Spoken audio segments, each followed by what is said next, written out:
이번 시간에는 솔리드 와이어 용접 방법 중 용착법에 대해서 학습하겠습니다.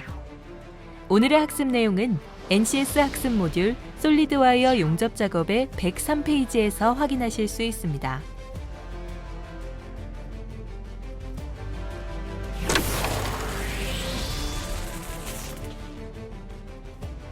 오늘 배울 내용의 NCS 정보를 확인합니다. 우리는 솔리드 와이어 용접하기에 대해서 알아보고자 합니다.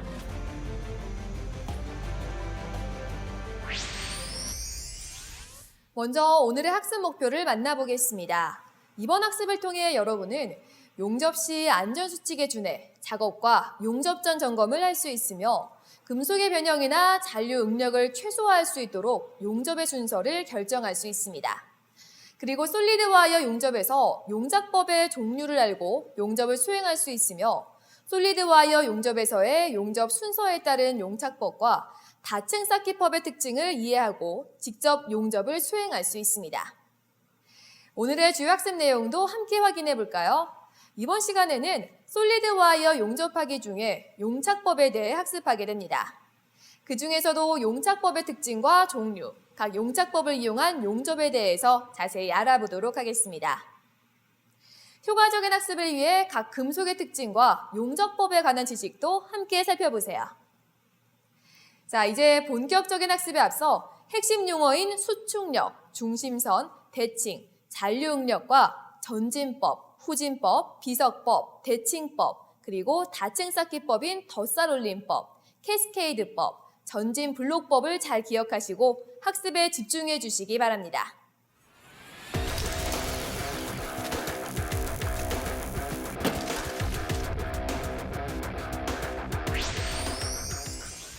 CO2 용접에 대해 궁금한 모든 것 속 시원 해결해 드리겠습니다. CO2 용접 과정에 함께하고 계신 여러분 반갑습니다. 오늘도 여러분과 함께할 아나운서 강주영입니다. 자, 이번 시간에는 솔리드 와이어 용접 방법 중에서 용착법에 대해서 함께 알아볼 텐데요. 오늘 제 곁에는 용접 마스터 유기섭 선생님 나와 계십니다. 안녕하세요. 안녕하세요. 유기섭입니다. 네, 반갑습니다. 네. 선생님, 용착법이라는 게 예. 정확히 뭐죠? 굉장히 생소하실 텐데요. 네. 용착법을 일단 설명드리기 전에 용착의 의미를 먼저 살펴보겠습니다. 용착이라는 것은 그 용접봉이 모재에 이렇게 흡착되는 과정을 통해서 모재와 그 용접봉에서 이제 나오는 그 용융금속이 서로 이제 일체화가 되는 그런 과정을 말하고요. 이러한 과정을 우리가 이제 진행하는 것을 용착법이라고 합니다. 용착법의 종류로는 이제 용착 방향에 따라 전진법과 후진법이 있고, 그 다음에 뭐 대칭법, 그 다음에 스키법 있고요. 그리고 다층 쌓기 방법으로 이제 여러 개 층을 쌓는 것을 다층 쌓기라고 하는데요. 뭐 덧살올림법, 그 다음에 뭐 캐스케이드법, 그리고 전진 블록법 이런 것들이 있습니다. 근데 우리가 이 용착법을 배워야 되는 특별한 이유가 있을까요? 물론이죠. 네. 예. 용접이라고 하는 것은 금속을 그 기계적인 방법이 아니라 야금적인 방법을 이용해서 접합하는 것이고, 그리고 또 이것은 모재에 열을 가해서 접합을 하는 것인데요. 이때 모재의 구속 상태와 판의 두께, 그리고 뭐 온도, 뭐 변형이라든지 뭐 허용도, 변형의 허용도 등을 이런 것들을 고려해서 뭐 적절한 용착 방법을 선택하지 않으면은 그 용접 후의 그 결함으로 인해서 뭐 작업의 효율성이라든지 그 안전에 대한 것들을 보장받을 수가 없습니다. 그렇군요. 그렇죠? 예, 그렇기 때문에 뭐 여러 가지 각종 용착법의 그 종류를 우리가 이해하고, 그리고 현장에서 일반적으로 사용되는 그 용착법들을 배워볼 필요가 있는 거죠. 알겠습니다. 모재 구속 상태와 판 두께, 온도, 또 변형의 허용도 등을 고려해서 적절한 용착 방법을 선택하지 않으면 용접 후에 결함이 생길 수 있다는 거 저 역시 잘 알겠습니다. 네. 자, 그럼 오늘 배울 내용이 정말 기대가 되는데요. 오늘의 학습을 시작해 볼까요? 출발합니다. 출발!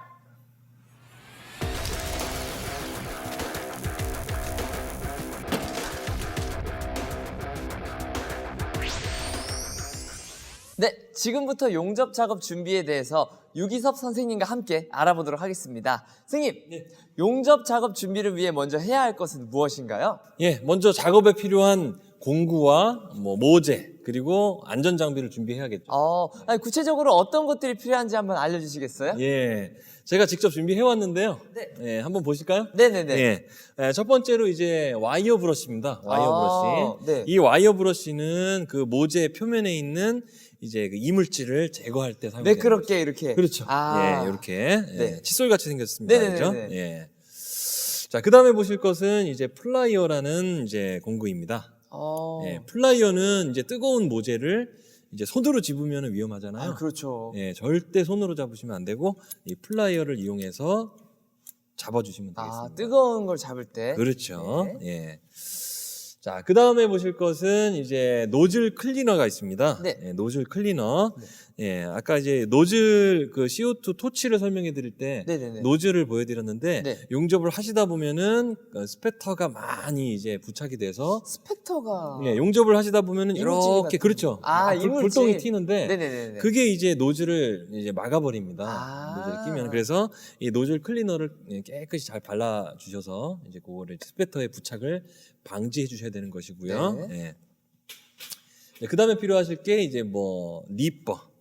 니퍼. 예, 니퍼 같은 경우에 이 와이어가 너무 필요 이상으로 나왔을 경우에 이제 니퍼를 이용해서 그죠 절단을 해주는 것이죠. 예, 절단을 해주시는 것이고요. 예. 자, 그 다음에 필요하실 게 이제 제일 중요한 거죠. 예, 용접 헬멧입니다. 용접 그렇죠. 헬멧. 예, 용접 헬멧. 용접 시 발생하는 그 유해 광선, 유해 광선을 막아줍니다. 네. 그죠? 예. 막아주고요. 그 다음에 보실 게 이제 용접 자켓은 제가 입고 있습니다. 그죠? 네. 용접을 하실 때는 반드시 이렇게 용접 자켓을 입고 네. 예, 용접을 해주셔야겠죠. 그죠? 예. 그 다음에 앞치마. 앞치마도 보시면은 이제 이렇게 뭐 그땅 일반 앞치마와 이제 똑같이 생겼습니다. 네. 근데 이제 불꽃에 이제 불꽃을 잘 막아줄 수 있도록 네. 이렇게 가죽 소재로 이게 만들어져 있습니다. 앞치마도 반드시 착용을 해주셔야 되는 거고요. 네. 그 다음에 이제 용접 장갑이 있습니다. 네, 저 이게 현장에서 보시면은 그냥 목장갑을 끼고 용접을 하시는 분들이 많은데 그런 분들 많이 봤어요. 그렇죠. 제가. 예, 반드시 이렇게 용접 장갑을 이렇게 끼고 용접을 해주셔야 되는 네. 것이죠. 그렇죠? 예.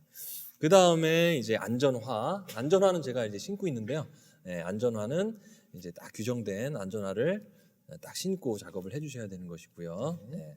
그 다음에 이제 보안경. 보안경 같은 경우에 이제 용접을 하시다 보면은 이물질이 많이 튀기 때문에 네네네. 이거를 이제 눈을 보호해 주시기 위해서 그렇죠. 반드시 보안경을 껴주셔야 됩니다. 네. 그렇죠? 그 다음에 이제 발커버. 발커버. 네, 발커버. 이제 안전화를 신었다고 이제 발이 딱 안전이 보장되는 건 아니기 때문에 네. 이렇게 발커버를 발등에다가 이렇게 딱 이렇게 씌우셔가지고 발커버를 이렇게 사용을 해주시는 거고요. 네, 알겠습니다. 이제 이런 이제 안전 장비들을 네. 이렇게 준비해 주셔야 됩니다. 안전 장비를 저희가 이렇게 준비를 했다면은 그리고 그 다음에 또 해야 될 것들이 있나요? 그럼요. 예, 바로 주변 정리입니다. 주변 정리. 그렇죠. 네네. 주변 정리입니다. 그래서 작업 장소를 잘 정리정돈 해주시고요.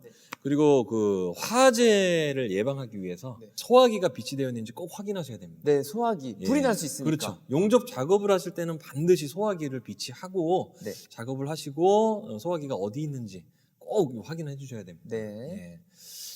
그리고 작업장 인근에 불에 붙을 수 있는 가연성 물질이 혹시라도 있는지 확인해 주시고요. 있을 경우에는 반드시 치워 주셔야 합니다. 그렇죠. 그 다음은 이제 분전반의 메인 전원 스위치를 켜주셔야 되는데 네. 이 용접기 전원 스위치가 있고요. 네. 자, 여기서 이 전원이 연결된 이제 또 분전반의 메인 스위치가 따로 있습니다. 예, 그래서 그거를 이제 켜주시고 네. 그 다음에 용접기 전원을 켜주셔야 됩니다. 자, 용접기 전원을 일단은 한번 켜보겠습니다. 네네네. 예. 이렇게 해서 용접기 전원. 우측 상단에 네. 전원 스위치를 켜고요. 켜졌네요. 예. 아니, 그러면 용접기 전원을 켠 다음에는 저희가 뭘 해야 되는 거죠? 예, 바로 가스 유량을 조절해 줘야 됩니다. 예. 아니, 그러면 가스 유량 조절하는 방법을 좀 자세하게 알려주시겠어요? 예, 알겠습니다. 먼저 가스 용기의 밸브를 열어줘야 되는데요. 네. 자, 여기에 가스 용기입니다. 네. CO2 가스 용기는 이렇게 청색으로, 파란색으로 이제 도색이 되어 있고요. 네. 자, 여기가 보시는 게 이제 가스 용기의 밸브가 되겠습니다. 아, 밸브. 네. 밸브를 자, 손으로 이제 시계 반대 방향으로 반대 방향으로. 예, 반 바퀴 정도만 열어주시면 반 됩니다. 바퀴 정도. 예, 손목을 한 번만 비틀어 주시면 됩니다. 아, 알겠습니다. 네, 그렇죠. 그리고 나서 그 다음 단계는 네. 뭔가요? 그 다음에는 이제 용접기 전면에 네. 이제 패널에 이제 그 용접 가스 점검 스위치가 있거든요. 네네네. 예, 그거를 제가 한번 확인해 드릴게요. 어. 예. 자, 여기 보시면은 네. 자, 여기 이제 지금 점검 스위치가 지금 맨 밑에 점검 스위치가 있는데요. 요거를 이렇게 가스 점검 위치로 놓으시고요. 네네네. 점검 위치로 놓으시고, 네. 그럼 이제 가스가 계속 나오는 상태가 됩니다. 아, 공급이 네. 되고 있는 거군요. 그렇죠. 가스가 이제 토치로 계속 이제 나오고 있는 상황이 되는 것이고, 네. 자, 요게 이제 압력계입니다. 압력계. 네. 압력계 하부의 스위치를 시계 방향으로 돌려주셔야 되는 건데요. 아. 예, 시계 방향으로 돌려서 압력을 약 2kg에서 3kg per 제곱센티미터로 조절을 해줍니다. 자, 시계 방향으로 돌리시면은요. 네. 자, 요게 이제 하늘이 눈곱이 올라가죠. 네네네. 예, 이 초록색 부분이 딱 적정한 아. 유량이 됩니다. 네네네. 그래서 이렇게 시계 방향으로 돌려서 압력계가 초록색과 적색 부분으로 이렇게 되어 있는데 네. 초록색 부분으로 이렇게 위치를 시켜주시면 됩니다. 초록색 부분으로. 예, 예. 네. 그리고 보시면은 이 유량계 뒤쪽에 보시면 이렇게 히터가 달려 있어요. 아, 네네네. 그래서 이 유량계가 이제 그 온도가 굉장히 떨어집니다. 예. 네. 이제 이 이산화탄소가 이제 나오는 과정에서 네. 그래서 히터가 잘 따뜻하게 작동이 되는지도 확인을 해주셔야 되고요. 네. 자, 그 다음에는 유량계의 그 유량을 이제 우리가 실제로 사용하는 가스의 유량을 조절해 주셔야 되는데요. 약 12에서 20리터 퍼 미니트로 조정을 해 주셔야 되는 겁니다. 네. 자, 요거를 이번에는 시계 반대 방향으로 돌려서 오. 12에서 그렇죠. 12에서 야. 20리터 퍼 미니트로 조절해 주면 가스가 지금 이렇게 나와 있는 상황이죠. 그죠? 네네네. 예. 그래서 이렇게 해 주시고요.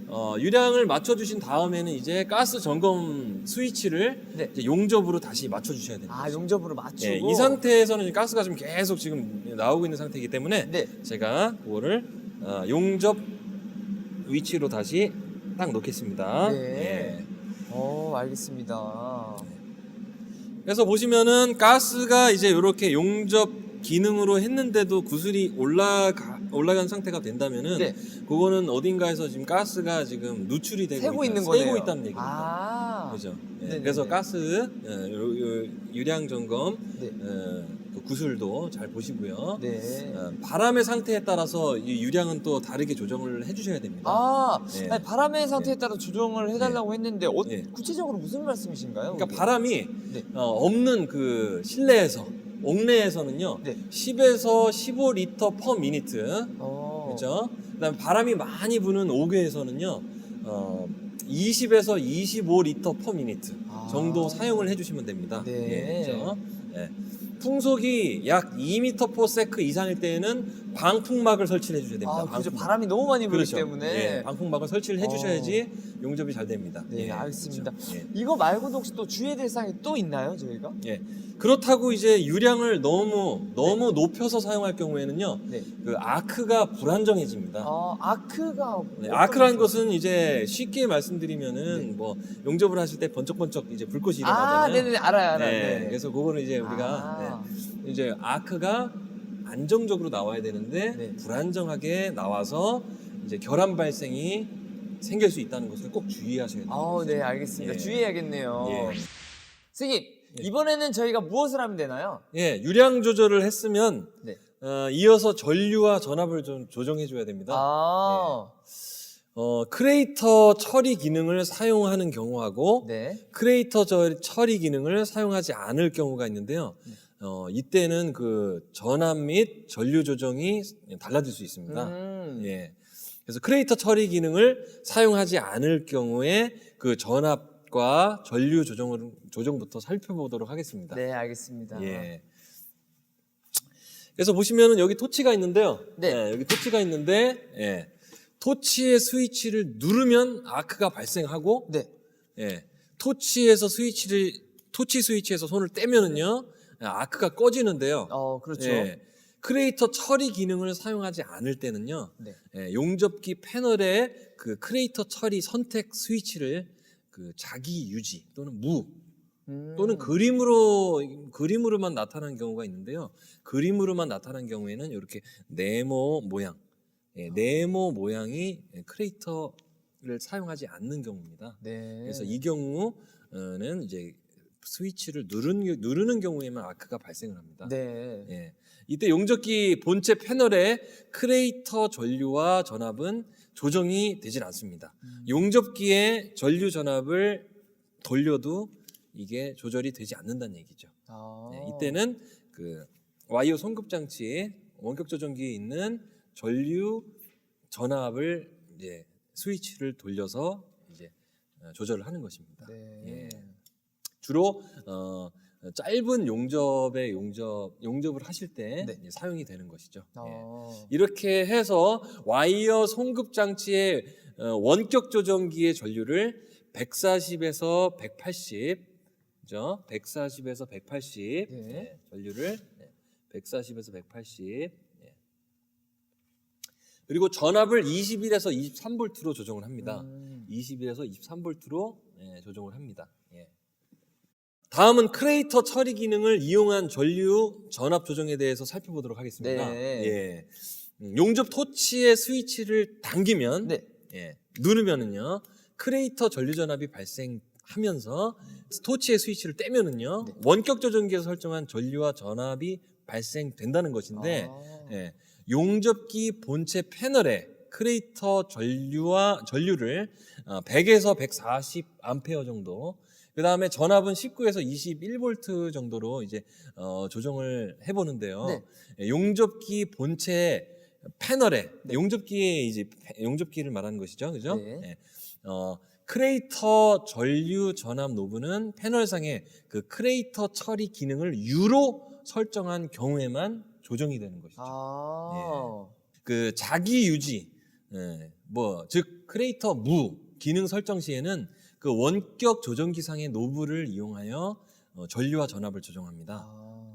원격 조정기상의 노브를 말하는 것이죠. 네.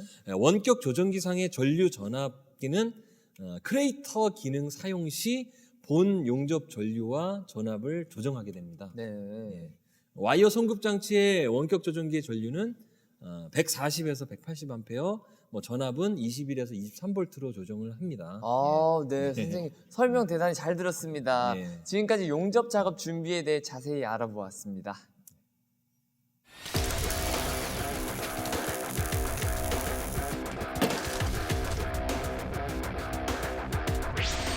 네, 솔리드 와이어 용접법 중 용착법에 대해서 알아볼 시간입니다. 선생님, 예. 먼저 용착이라는 단어가 되게 생소한데 이게 무슨 뜻인가요?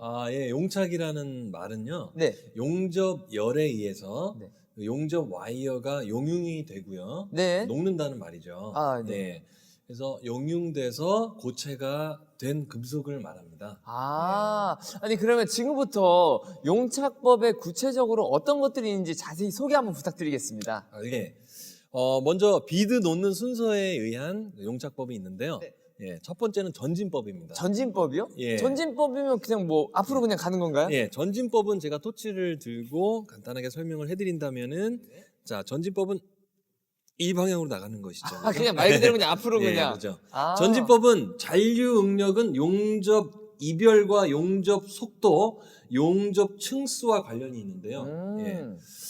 그래서 이 전진법은 잔류 응력과 변형이 문제가 되지 않는 경우에 또 그 용접선이 짧은 용접선일 경우에 네. 이렇게 사용이 되고요. 네. 그 잔류 응력과 변형을 크게 고려하지 않아도 될 때 사용합니다. 그리고 비드 표면이 매끄럽고 네. 또 비드가 미려하고요. 용접선이 짧은 용접에 적합합니다. 직접 전진법을 보여드리도록 할까요? 네, 한번 부탁드리겠습니다. 알겠습니다. 이번에는 전진법을 보여드리겠습니다. 전진법은 연속 진행하는 용접법을 말하고요. 주로 이제 짧은 용접선을 용접을 해야 되는 경우에 사용을 합니다. 자, 그럼 한번 보여드리도록 하겠습니다.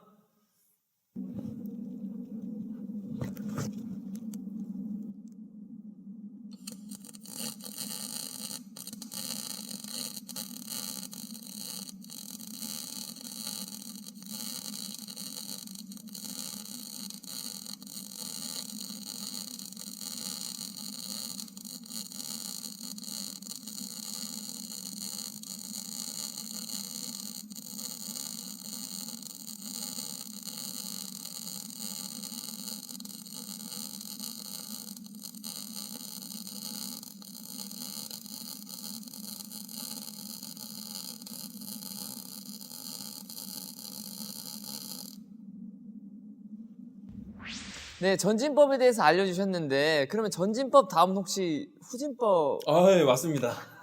후진법 진짜 후진법이에요? 예, 맞습니다. 아, 그러면 예. 이번에는 후진법에 대해서도 설명 한번 부탁드리겠습니다. 예, 알겠습니다. 후진법은 후퇴법이라고도 하는데요. 예, 용접 진행 방향과 용착 방향이 서로 반대인 용접법을 말합니다. 아니 예. 그러면 후진법에는 어떤 특징이 있나요? 예, 후진법은 그 잔류 응력이 적은 것이 장점이지만 작업 능률이 떨어진다는 단점이 있습니다.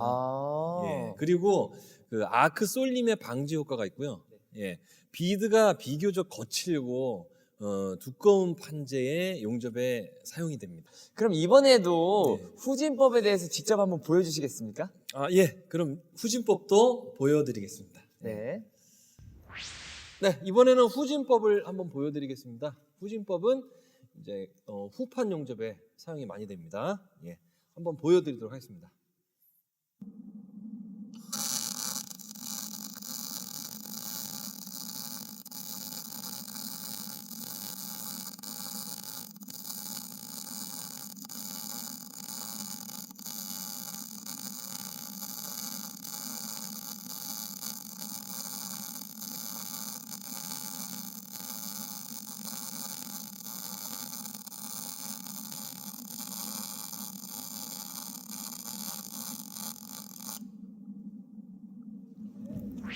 다음에 소개해 주실 용착법은 무엇인가요?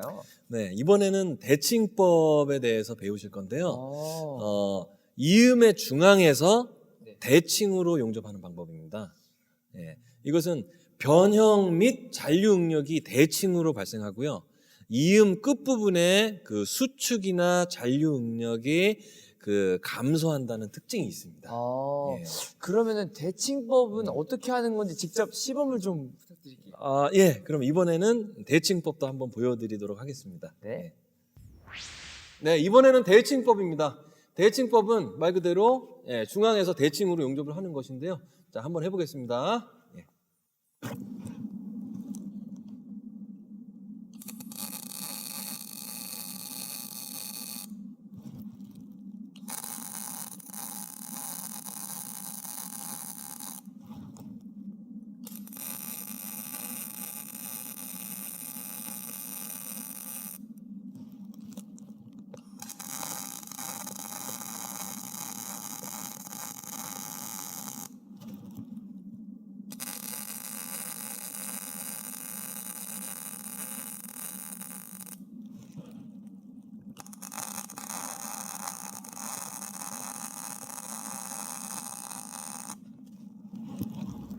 다음은 비석법에 대해서 알려드리겠습니다. 비석법이요? 예. 이건 되게 생소한데 이건 뭐 어떤 건가요? 그렇죠. 생소하죠. 네네네. 비석법 또는 뭐 건너뛰기 용접이라고도 하는데요. 네. 용접 전 길이를 뛰어넘어서 용접하는 방법입니다. 예. 이것은 자동차 강판 또는 얇은 판을 용접하거나 용접 후 좌굴 변형을 방지하는 데 적합합니다. 예. 그 비드 시작점과 종점의 결함이 많이 발생하지만 그 잔류 응력 발생이 그 타 용접법에 비해서 가장 적다는 특징이 있습니다. 예. 잔류 응력을 최소화할 수 있는 용접법으로는 후퇴법이고요. 네. 예. 변형을 최소화할 수 있는 용접법은 비석법입니다. 비석법. 예. 비석법도 어떻게 하는지 한번 보여드릴까요? 네, 한 번만 보여주시겠습니까? 예, 그럼 비석법에 대해서 보여드리도록 하겠습니다. 네, 이번에는 비석법, 건너뛰기 용접을 한번 보여드리도록 하겠습니다. 주로 박판 용접이 사용이 많이 됩니다. 자, 한번 보여드리겠습니다.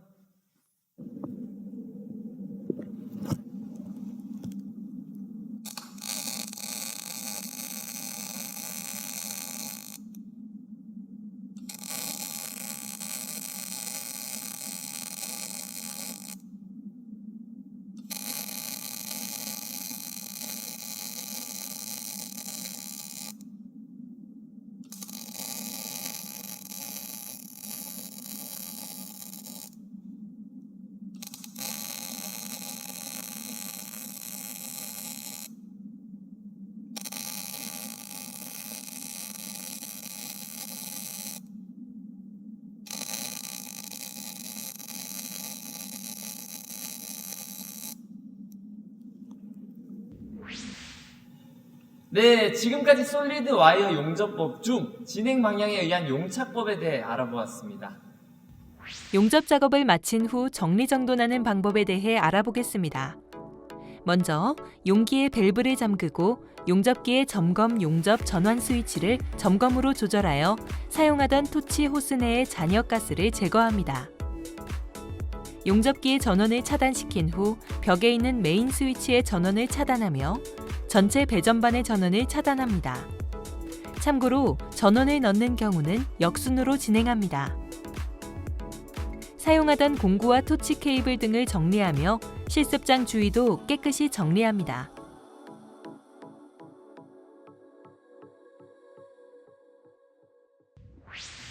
네, 오늘도 선생님과 함께 용착법에 대해서 자세히 알아봤습니다.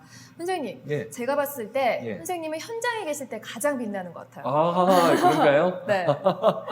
예, 용착법을 쉽게 설명해 드리려고 제가 노력을 했는데 네. 되게 잘 전달이 됐는지 궁금하네요. 아우, 잘 네. 됐습니다. 예. 다양한 용착법을 직접 시연을 통해서 보여주시니까 더 이해가 잘 됐던 것 같아요. 예. 자, 그리고 용착법 이전에 꼭 알아야 할 용접 작업 전 준비 사항과 용접 순서에 대한 설명도 함께 알려주셔서 현장에서 용착법을 수행하는 데 많은 도움이 된 것 같습니다. 예. 네. 자, 이제 마지막으로 현장에서 용착법을 하는데 포인트가 있다면 다시 한번 좀 짚어주세요. 포인트라고 하면은 일단은 금속을 접합하는 데 있어서 용접만큼 이렇게 효율적이고 경제적인 방법이 없을 것입니다. 네. 예. 하지만 이제 용접을 하시는 과정에서 그 금속이 그 열에 의한 그 변형과 응력이 발생하는데요. 그 어떤 금속을 우리가 이제 접합하는가에 따라서 그 방법은 여러 가지가 있겠지만 뭐 최대한 변형과 응력 발생을 이렇게 억제할 수 있는 용착법을 우리가 사용하는 방법에 대해서는 늘 고민하고 연구해야 될 것 같습니다. 예. 네. 따라서 뭐 오늘의 포인트는 네. 그 변형과 응력을 최소화할 수 있는 그런 효율적인 용착법이 무엇인가 이것을 연구하자. 아, 네. 자, 중요한 포인트 알려주셨는데요. 여러분도 잘 들으셨죠? 자, 선생님 좋은 말씀 감사하고요. 네. 저희는 다음 이 시간에 인사드리겠습니다. 함께 해주신 여러분 고맙습니다.